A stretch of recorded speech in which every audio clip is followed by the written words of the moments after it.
who is the author of that document? As and answered po, Your Honor. The presiding officer would like to remind the witness to kindly avoid making a ruling for and behalf of the presiding. At you're at liberty to disclose who searched for that Las Cañas document. Ito nga po, yung pong dokumento, we got hold of it.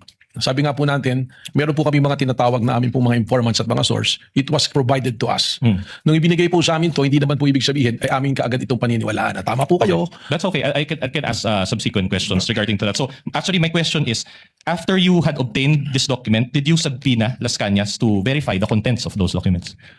Hindi po, sapagkat he is nowhere to be found. That's enough. So without verification, you decided to believe the contents of the document that you obtained? Again, ibabalik ko po ron sa 5 nating factors. Isinama lamang namin po ito isa dun sa mga factors na sinasabi po natin, yung pattern of violence na tinatawag. At doon po, doon sa paragraph 270, sinasabi nga po na may kinalaman sa extrajudicial killing si dating Mayor Sara Duterte at in fact, sabi pa nga niya, huwag nyo nang barilin, kidnapin nyo na lang. Pero bago po kami dumating doon sa punto na gamitin yun, tingnan na po namin yan. Right. Sorry to interrupt you. So the short answer to my question is yes. Pakiulit po yung tanong ninyo. The question is, did you decide to believe the contents of the document without verifying it with Las Cañas? Yun nga po yung sagot po. Opo, hindi Yes. kaagad. Kaya po ikinikwento ko nga kung paano po namin nagamit yun. Right. So hindi po kaagad namin pinaniwalaan. Okay. Your Honor, may I just manifest that the defense is actually misleading already the witness. He kept on raising the question, did you believe right away? When as a matter of fact, the witness is Your explaining. Honor, I never meant sorry. Counsel, because- kindly let the prosecutor finish. The witness has been saying that he did a lot of things after receiving the affidavit of Las Cañas to the extent of going over the 5 factors that he testified to yesterday. But after that first question, so that means yes. The defense said yes. To his question, did you believe to that right away, to that affidavit? The position of the witness, Your Honor, is no. Short Because- rejoinder, Your Honor. Actually, asked and answered by the witness. That is his response, counsel for respondent, to your question. Yeah. Move on, counsel. Yes, Your Honor. We are satisfied with that answer. But another follow-up question. So without verifying it, sorry.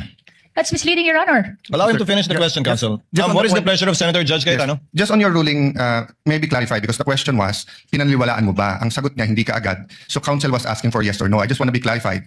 Hindi pinaniniwalaan agad, does that mean afterwards pinaniniwalaan mo na or never mo pinaniniwalaan? Just so that the record is clear. Just that clarification. There should be no. Thank you, Senator Judge Cayetano. Alan. Witness will please answer. Yes, Your Honor. Kaya ko nga po ikinikwento yung buong pangyayari para po makita kung paano po kami dumating doon sa punto na ginamit po doon sa pattern of violence yung pong affidavit na ito. So, liwanagin ko po Director Matibag. Opo. Hindi nyo agad pinaniwalaan nung simula, pinadaan nyo rin sa inyong SOP sa investigasyon, kalaunan, pinaniwalaan na ninyo at sa ngayon, pinapaniwalaan po ninyo yung nakasaad dun sa dokumentong yun. Kalaunan po, ito ay ginamit na namin na isa sa basehan po doon sa pattern of violence. Pagkatapos po namin idaan sa proseso po. So, pinaniwalaan nyo na, pinahawakan nyo na. Kumaga. Sa ngayon po, tama po, Your Honor. Okay. And pinapaniwalaan yun without issuing a subpoena to Las Cañas and clarifying the matter with him. Asked and answered, Your Honor. It's a different question, Your Honor. We're already at this point. Witness may answer. Pakiulit po. So, you mentioned na pinapaniwalaan nyo na siya ngayon as clarified by the chair. So, are you saying that pinapaniwalaan nyo na ngayon without issuing a subpoena to Las Cañas and verifying it with him? Hindi po nag-issue ng subpoena kay Las Cañas, pero meron pong naging verification process. Alright. But not with Las Cañas. Who is the author of that document? As and answered po, Your Honor.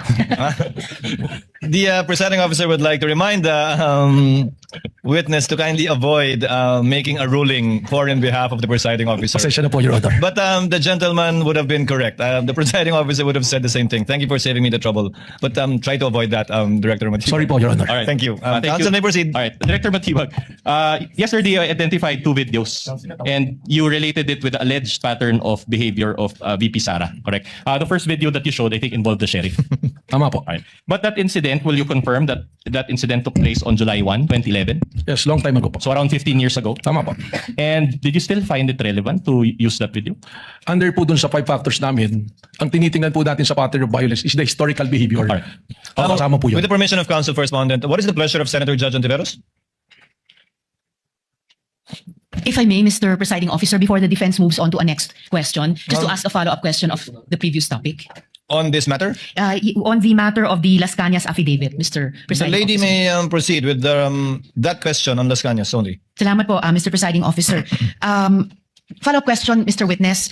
According to your testimony yesterday, you reviewed Arturo Las Cañas' affidavit as part of the larger investigation concerning the Vice President's capacity to carry out the alleged threat. Sa pagkakaalam po ninyo, Director, at batay din sa larger investigation na iyon, sinagot po ba ng Vice Presidente sa anumang paraan yung mga alegasyon sa affidavit na yon ni Las Cañas?